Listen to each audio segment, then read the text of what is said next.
할렐루야. 복된 주일이 되시기를 바랍니다. 내일부터 한 주간 나라와 민족을 위한 특별 새벽 기도회를 가지려고 합니다.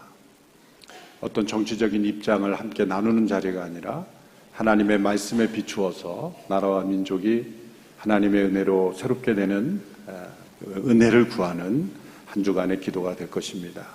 주기도문을 주제로 주기도문 앞에서 우리가 함께 기도하고 또 예수님의 기도문을 붙잡고 우리의 기도가 새로워지는 그런 한 주간의 계기가 되기를 바랍니다.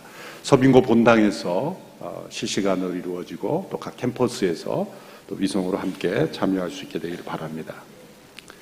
영상으로 보신 것처럼 올해 가을 부흥축제 인생의 의미라는 주제로 3일간의 저녁 집회를 가집니다. 라비 제커라이어 목사님은 책으로도 많이 알려져 있지만 또 특별히 이 시대에 우리 하나님의 말씀의 그 진리됨을 또 예수 그리스도의 유일성을 또 혼탁한 이 세상의 사상 속에서 하나님의 그 진리를 잘 전하시는 귀한 분입니다. 부흥은 분위기에 들뜨는 것이 아닙니다.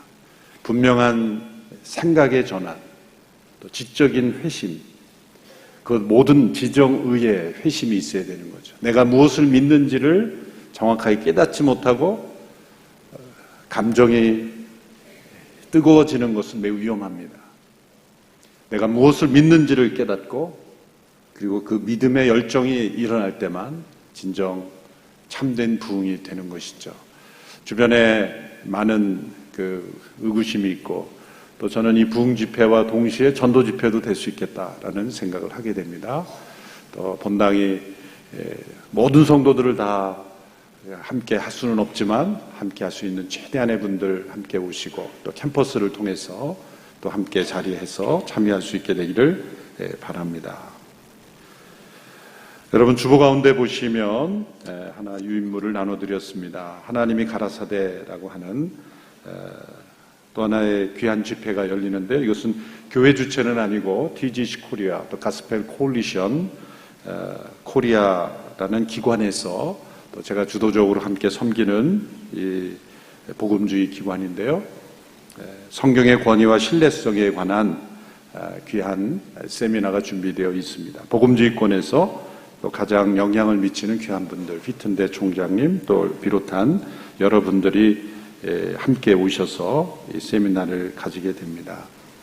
교회가 주체가 아니기 때문에 부득이하게 회비를 또 받을 수밖에 없는 것을 양해해 주시고 또 우리 하나님의 말씀을 깊이 있게 또 배우고 또 말씀을 가르치는 그 직책에 있는 분들에게는 아주 귀한 또 좋은 교육의 계기가 되리라고 생각을 합니다. 그래서 여러분들 함께 유인물로 나눠드렸으니 함께 기도하시면서 여러분 참여해 보시고 또 순장님들도 함께 참여하시면 귀한 도움이 되리라고 생각을 합니다.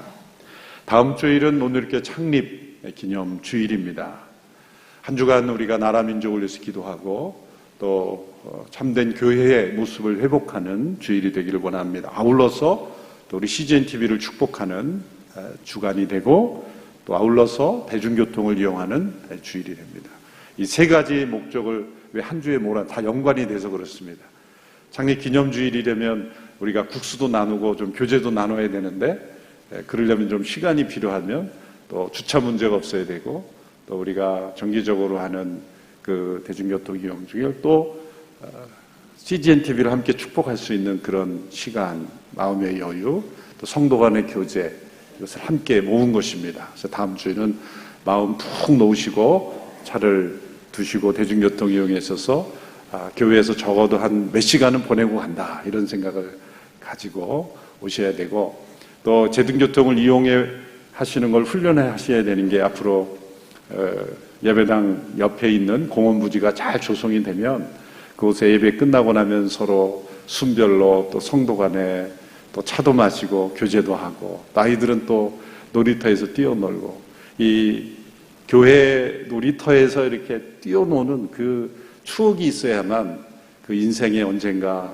힘들고 외로울 때 하나님께로 돌아오는 그 공간의 기억도 아주 중요한 것이죠. 그래서 우리 성도들이 훈련을 지금부터 하셔야 됩니다.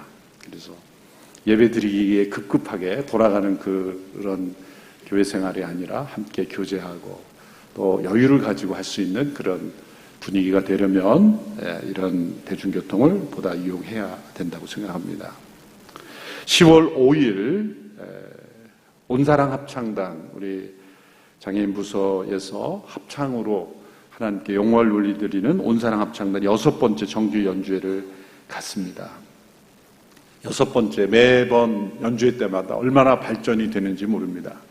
이번엔 용산 아트홀 대극장에서 열리는데 용산구청 건물에 있는 대극장입니다. 토요일 저녁인데 함께 여러분들 성도들 참여해 주시고 축복해 주시면 우리 귀한 지체들이 큰 격려를 받게 될 줄로 믿습니다. 오늘 구제봉사주일로 연약한 지체를 함께 기억합니다. 생명의 삶이 이제 10월호를 이제 맞이합니다. 또 레위기 말씀 계속해서 묵상하는데 레위기 어려운 말씀 또 생명의 삶을 통해서 가이드 받게 되기를 바랍니다. 기도하겠습니다. 이 시간 나라와 민족을 위해서 기도하며 또한 내일부터 이루어질 한 주간의 새벽 기도의 가운데 우리의 기도를 통해 역사하시는 하나님의 은혜를 경험하게 되기를 원합니다. 세상의 어떤 구호보다 하나님께 대한 부르짖음이 강한 저희들이 되게 하여 주시옵소서. 역사를 운행하시며 심판하시는 하나님께서 이 나라 민족의 역사 위에 다시 한번 하나님의 은혜를 부어주시도록 회개하며 간절히 기도하는 한 주간이 되기를 원합니다. 이 시간에도 나라 민족을 위해서 함께 기도합니다. 우리가 몸담고 있는 이 나라, 우리의 삶의 터전, 그러나 그것을 뛰어넘는 하나님의 역사 앞에 합당한 저희들이 되게 하옵소서. 우리 안에 가득한 이기심, 욕망, 헛된 탐심, 우상, 헛된 이념, 거짓과 부정, 음란과 다툼과 분열, 그리스도의 보혈로 정결케 하옵소서. 하나님을 대적하는 모든 헛된 흐름들이 끊어지게 하옵소서. 합심하여 기도하며 나가겠습니다. 살아계시며 역사하신 하나님, 만유를 시작하셨고 만물을 심판하시는 하나님, 교만한 자는 물리치시고 겸손한 자는 늘 은혜를 베푸시는 하나님, 공의로운 자는 함께 하시며 부정한 자는 무너뜨리시는 하나님, 이 나라 민족에 하나님의 크신 은혜와 축복이 부어지기를 간절히 원합니다.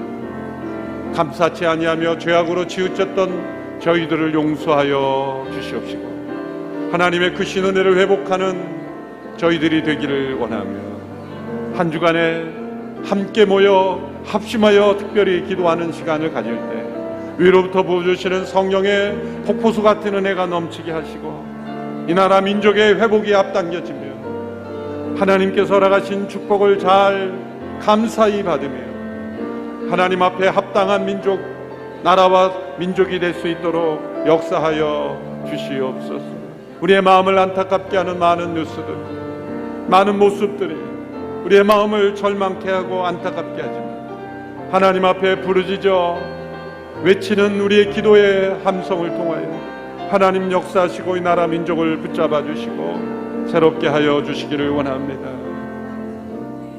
살아계신 하나님, 역사하시는 하나님, 만물을 창조하시며 만물을 심판하시는 하나님, 또한 구원하시는 하나님 앞에 간절히 매달리며 부르짖는 저희들이 되기를 원합니다.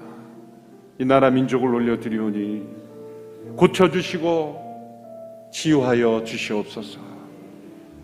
하나님의 진노를 자초하지 않게 하여 주시옵시고 인간의 악함이 세상을 덮는 나라 민족 되지 않게 하여 주시옵소서. 온 열방이 하나님을 대적하고 하나님을 알지 못하며 교회들이 무너져가는 이 세상 속에서 참으로 구원받는 자들이 이 땅에 많게 하여 주시옵소서. 참으로 회개하는 이들이 이 땅에는 가득하게 하여 주시옵소서. 오늘도 예배 가운데 주의 은혜가 임하기를 원하고 하나님의 진리를 깨닫기를 원합니다. 주의 말씀을 통하여 우리에게 성령의 충만함을 허락하여 주시옵소서. 예수님의 이름으로 기도합니다. 아멘. 이 세상을 바라보면서 우리는 인간을 바라보는 두 개의 정반대, 극명히 차이 나는 관점이 있다는 것을 늘 인식해야 합니다. 첫 번째 관점은 이 세상에 만연한 관점입니다. 그것은 인간은 개선되기만 하면, 발전되기만 하면 된다는 것이죠. 인간은 원래 나쁘지 않기에 환경이나 교육이나 또 기타 등등 더 좋은 환경이 제공되기만 하면 인간은 더 발전될 수 있다라는 생각입니다. 거의 모든 생각, 기독교적 세계관 이외의 모든 그 인간을 바라보는 생각은 바로 이러한 생각에 기초하고 있습니다. 인간은 개선되기만 하면 더 나아진 것이다. 그래서 인간은 근본적으로 선하고 좋은데 환경이 제대로 구비되지 않아서 먹을 것, 입을 것, 또 거주 환경 모든 것이 제대로 되어 있지 않았기 때문에 생기는 것이다. 교육만 제대로 이루어진다면 인간은 아주 훌륭한 인간이 된다는 것이죠. 그러나 우리가 세상을 바라볼 때 이러한 관점은 틀렸다라는 것을 우리는 알게 됩니다. 인간을 강조하는, 사람을 강조하는 철학과 흐름들을 보면 인간의 의무보다는 권리를 강조합니다. 인간의 권리를 강조할 때는 인간의 의무도 함께 강조되어야 되죠. 인간이 마땅히 갖춰야 될 그 의무 앞에 부족한 인간들에게 권리만을 주어진다면 무서운 인간 중심 사회에서 무서운 악들이 계속 번져나가는 것이죠. 이거와 정반대의 관점은 성경의 관점입니다. 그것은 인간은 근본적으로 악하고 어떤 외부의 환경을 통해, 교육을 통해 개선되는 것이 아니라 근본적인 회개가 필요한 존재다. 돌이킴이 필요한 존재다. 다시 태어남이 필요한 존재다. 그 마음이 찢어져 하나님께로 돌아가야 하는 존재다. 하나님을 떠나 있으므로 그 인간의 마음이 방황하고 있는 존재이다. 어디로 가야 될지 모르는, 인생의 의미를 모르는 존재이다. 그래서 인간은 우상을 섬기고 있고 자기 스스로를 숭배하고 있다. 참되신 하나님을 섬겨야 되는 인간이 그 하나님을 섬기지 않고 자기 자신을 섬기고 있는 존재이다. 그러므로 인간은 근본적이고 참된 회개가 있어야 되는 존재다. 그것이 성경의 견해입니다. 예수님께서 오신 것은 바로 인간이 그 참된 회개를 통해 구원 얻게 하시려고 오신 것이죠. 우리는 이 성경을 믿습니다. 참된 회개가 필요한 인간이라는 그 진리를 통해 인간을 바라보고 세상과 역사를 바라보는 것이죠. 참된 회개는 우리를 창조하신 하나님께로 돌아가는 것이고,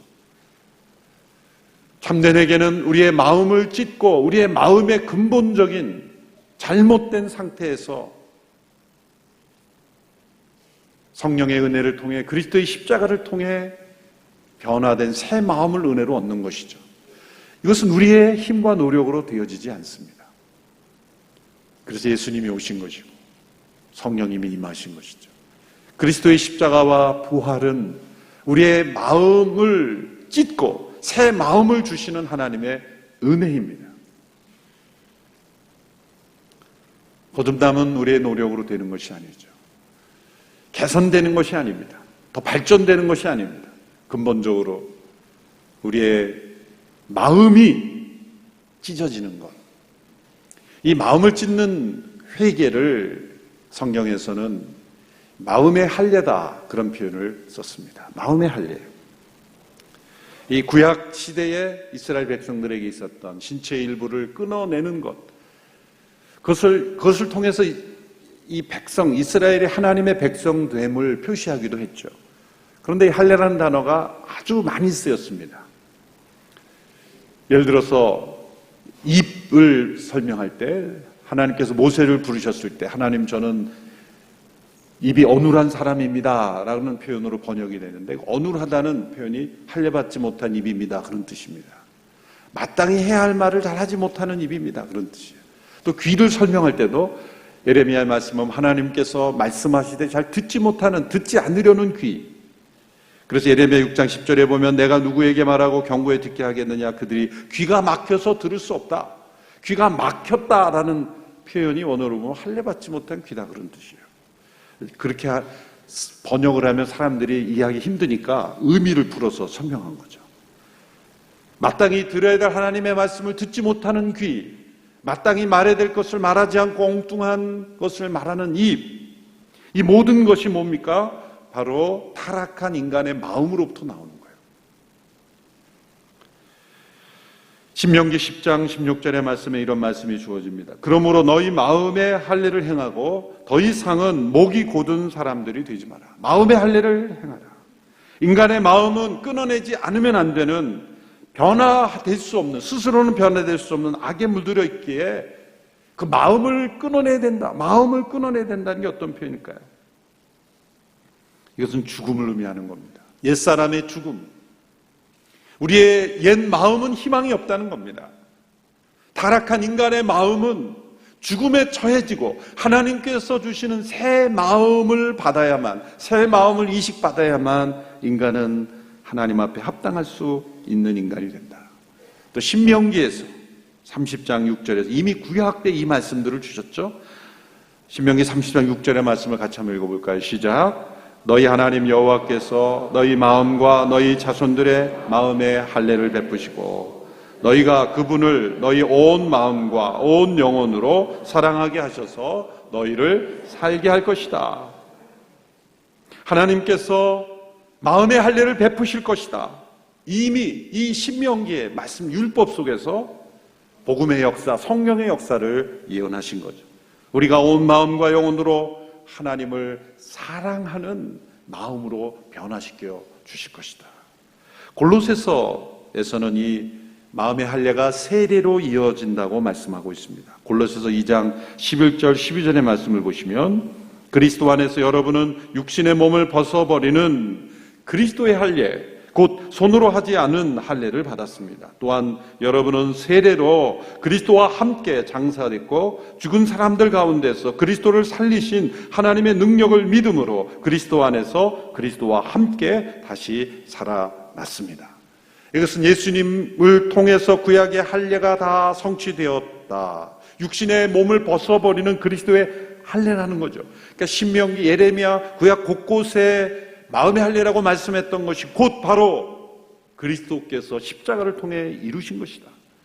그것은 그리스도의 십자가에 함께 우리의 사람이 못 박히고 장사되어 예수님과 함께 살아나는 그리스도의 할례라는 거죠. 할례가 신체 일부를 끊어내는 것, 그 죽음을 의미하는 거예요. 또 신약의 세례에서는 물에 잠기는 거죠. 그것도 죽음을 의미하는 거예요. 할례와 세례의 공통적인 의미는 죽음입니다. 우리 옛사람에게는 죽음이 이루어져야 된다는 거예요. 심판받아 마땅한 존재라는 거죠. 하나님의 진노 앞에 있기에 죽어야 한다는 거예요. 죄의 삭은 사망이기 때문이에요. 그러나 하나님은 우리를 죽음으로 끝나기를 원치 않으셨기에 예수 그리스도의 십자가의 대리의 죽음, 대속의 죽음, 이 우리를 구속하시는 죽음을 통해 예수님께서 우리 모두의 죽음을 대신 담당하심으로 그 은혜로 우리에게 새 마음을 부어주신 거죠. 구약에 있었던 할례의 의식, 신약에 있었던 세례의 의식, 오늘날에 우리에게 주어지는 것은 바로 그리스도의 세례, 그리스도의 세례인 것이죠. 그것은 무엇입니까? 곧 성령의 세례예요. 우리가 물로 세례를 주는 의식이 있지만 물 뿌림을 받은 것에서 그쳐서는 안 됩니다.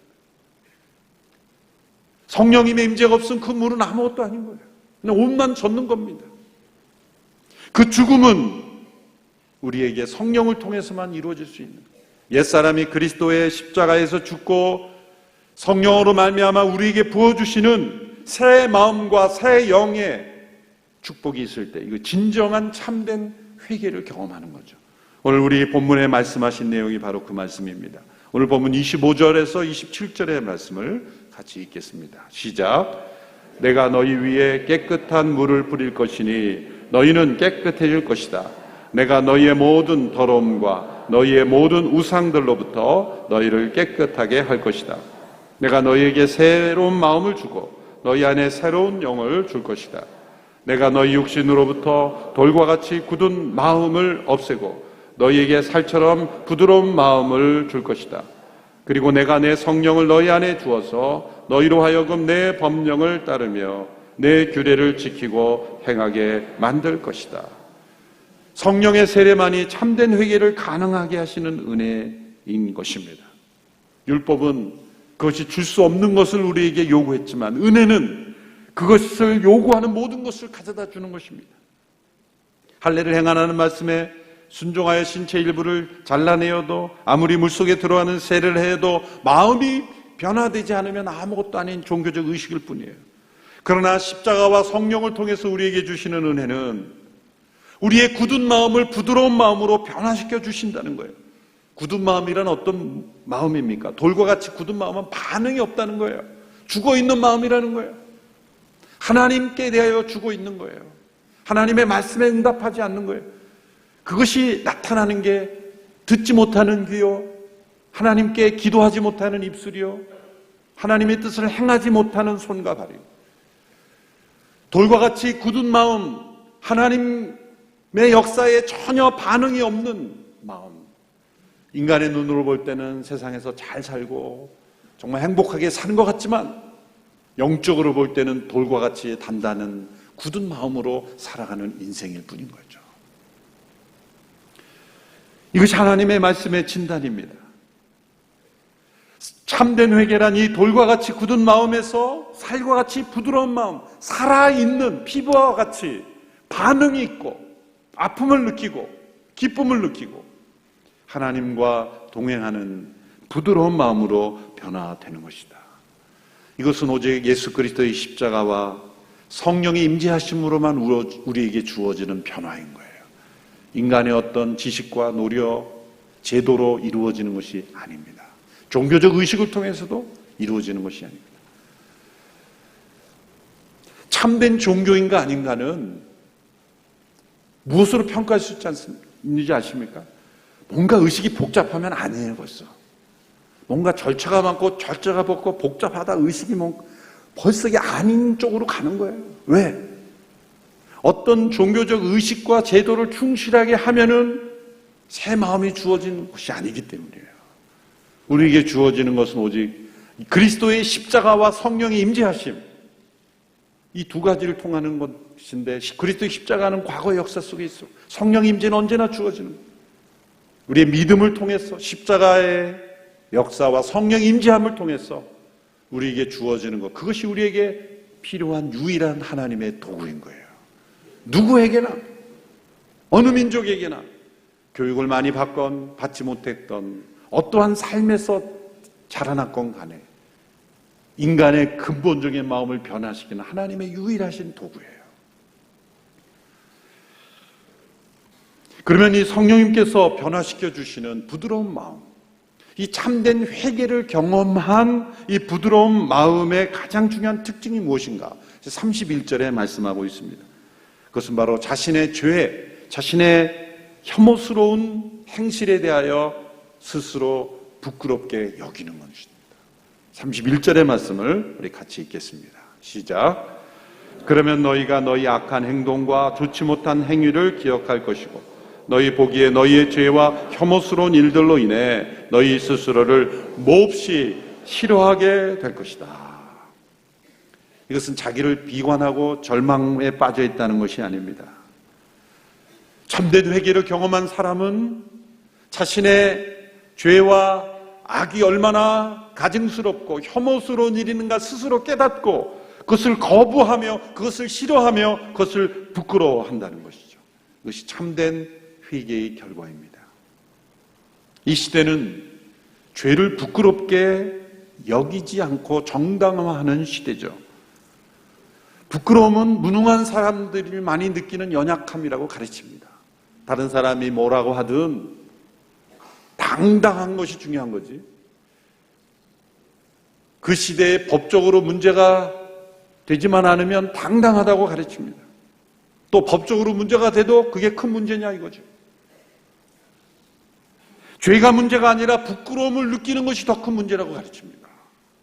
심지어 대학에서 철학을 가르치는 분들의 가끔 유명한 강의라 그래서 가끔 무슨 생각으로 가르치나 젊은 애들이 들어보면 깜짝 놀라요. 이런 내용이에요. 죄를 느끼는 게 문제라는 거죠. 부끄러움을 느끼지 말라.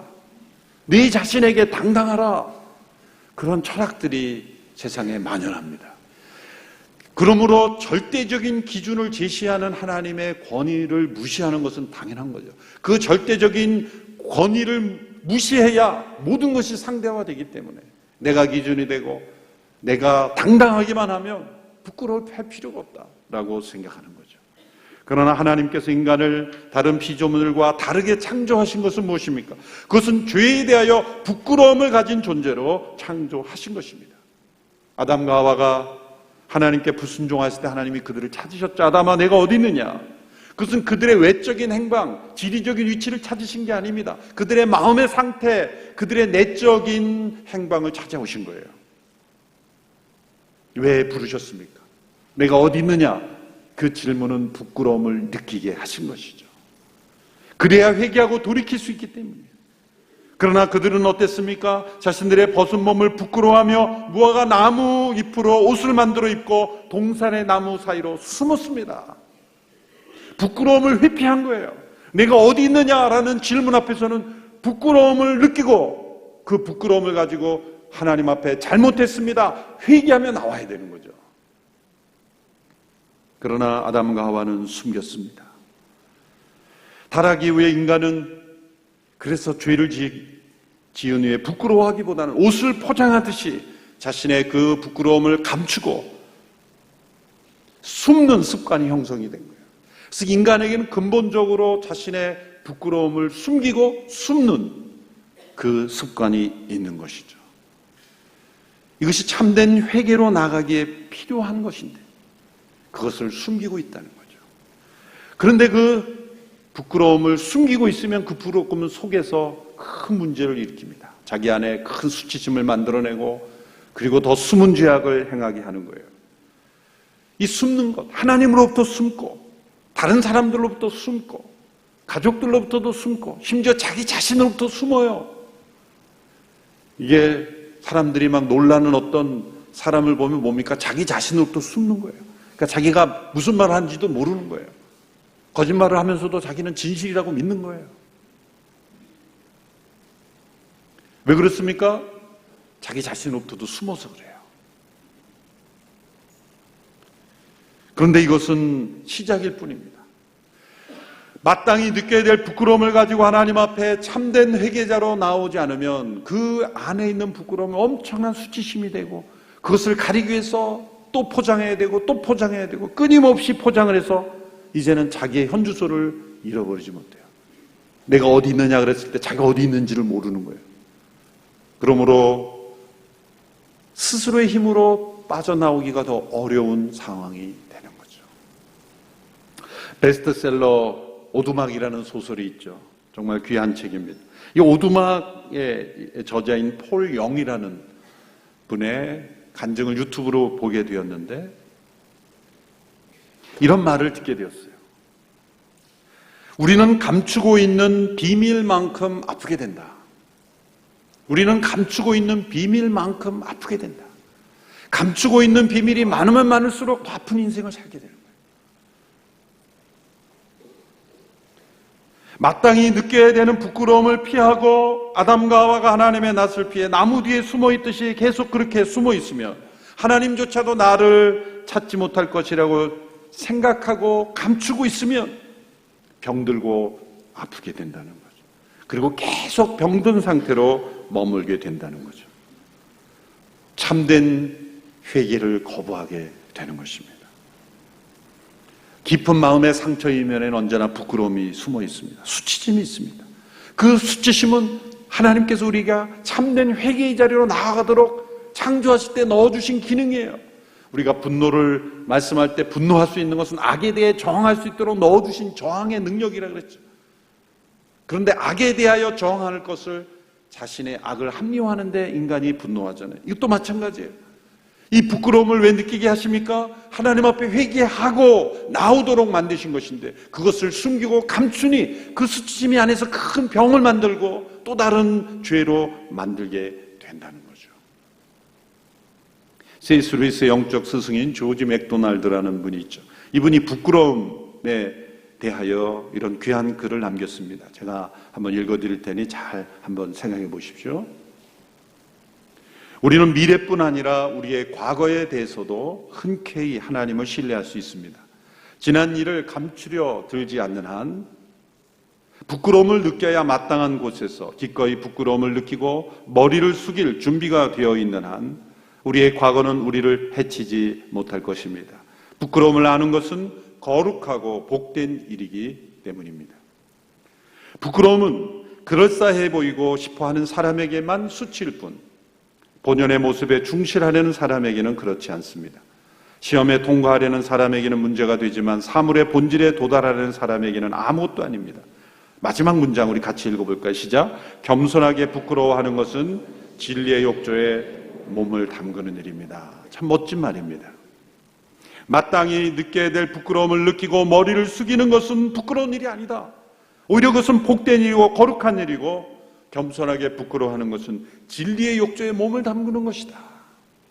그 부끄러움을 회피하고 감추고 그 부끄러움을 피하고 숨길 때 놀랍게도 그 부끄러움은 우리에게 큰 아픔을 주고 상처를 주고 우리를 깊은 병으로 인도한다는 거죠. 참된 회개란 겸손히 하나님 앞에 부끄러우며 나가는 거예요. 하나님, 내가 이런 부끄러운 모습이 있습니다. 고백하고 필요하다면 공동체 안에서도 고백하고 그 부끄러움을 그리스도의 십자가 앞에 나갈 때 놀랍게도 우리의 모든 부끄러움을 치유하시고 이제는 마땅히 느껴야 되는 부끄러움을 가지고 죄를 거부할 수 있는 능력을 우리에게 부어주신다는 거죠.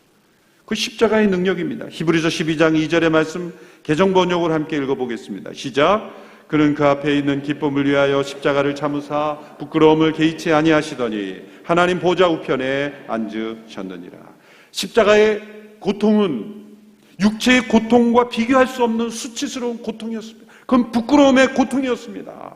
온몸을 벌거벗기고 영화나 이런 그림에서는 다 옷을 입혀서 십자가에 매달아놨지만 나체로 매다는 거예요. 부끄러움입니다. 수치입니다. 그 부끄러운 죄들을 씻으시고 치유하시기 위하여 개의치 아니하셨다. 이 말씀은 의도적으로 선택했다는 거예요. 예수님은 우리의 모든 죄와 상처를 치유하시기 위해서 스스로 부끄러움의 자리로 나가신 거예요. 왜 그랬습니까? 그리스도의 십자가를 믿음으로 바라보는 모든 이들의 죄를 용서하시고 우리가 마땅히 받아야 될 모든 부끄러움을 친히 담당하시기 위해서 그 십자가의 부끄러움을 개의치 않으셨다는 거죠. 그 십자가만이 우리 안에 있는 모든 부끄러운 죄를 치유할 수 있는, 용서할 수 있는 능력이 있기 때문입니다.